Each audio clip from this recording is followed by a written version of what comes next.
It's 20 to 8. Well, today we're putting the spotlight on multiple sclerosis. It is a debilitating disease that affects over 15,000 Aussies. Now, while we're still no closer to a cure, new technology means we are picking it up earlier.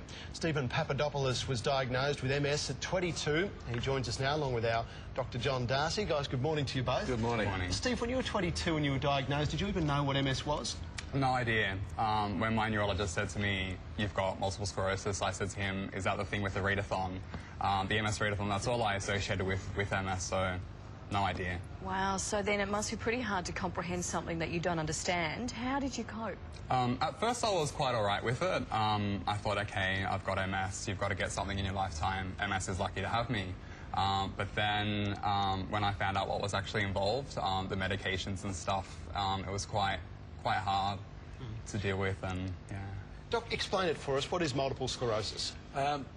Sclerosis means, if you like, a scarring of the central and the peripheral nervous system.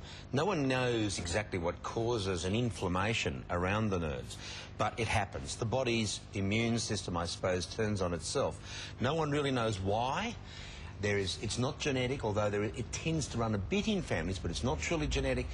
And these little scars cause all sorts of symptoms, as you discovered, in all sorts of different places, and no one really knows what's happening in the early stages. So such as? Such as, for example, you might get numbness and tingling. You might wake up one morning and find your arm is numb, and the next day it's okay. Yeah, or your leg is numb, and then the next day it's okay. You might go through, like you did, pins and needles for weeks and weeks and weeks. 8 weeks of pins, yeah. So, Steve, you had all of that? Yeah, at 16 I had blurry eyes for 6 weeks. Didn't know why. The doctors couldn't figure out why, and then that went away. A few months after that I got pins and needles for 8 weeks, and again the doctors had no idea. For 8 weeks? Yeah, just constantly there.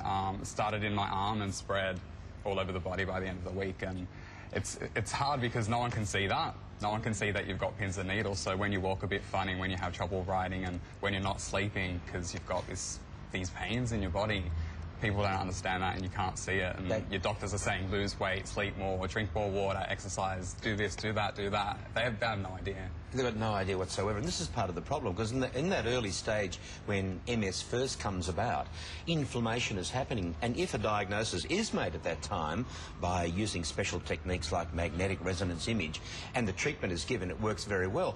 But most of the time people say, oh, you'll get over it, we'd say maybe it's psychological or something like this, and people get put off often for years, don't they? Yeah. Until the diagnosis is finally made, and then whooshka, they get stuck into using the therapies, and some help comes from that. So, Doc, who gets MS? Well, that's a very good question, because everybody thinks it's a condition of older people. It's not, is it? Very true. It's a condition of younger people. Girls get it twice as often as blokes do. 3 times, I think. Or even 3 times, is it? So it's much more common in girls than in boys. No one knows why.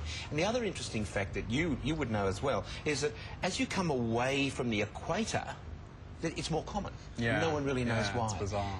Mainly in Caucasians, but possibly in Asia as well. No one really knows.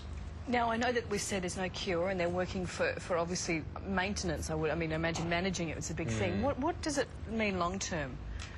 It's unpredictable. Like, I can wake up tomorrow and have blurry eyes or pins and needles, or half my side might be numb.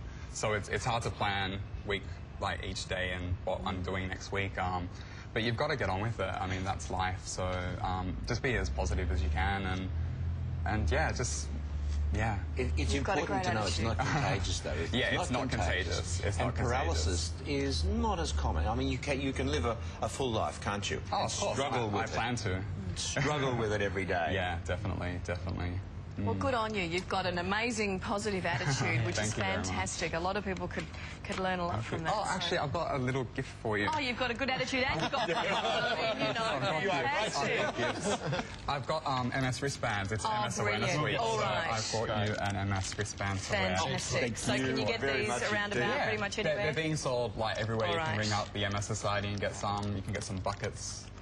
Delivered to your work and stuff. So they're red, guys, so keep an eye out. Yeah, definitely. It's fantastic. And MS Week this week? Yeah, it's MS Awareness Week, just educating everyone about what MS is and how to deal with it and what it's all about. And the packaging's child-proof. Yeah, I'll get there. There we go. Fantastic.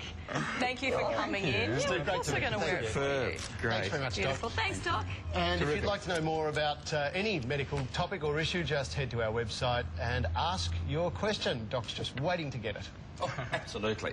How's that? And he's got his Excellent. wristband on, Fantastic. man. Thank you. All the best.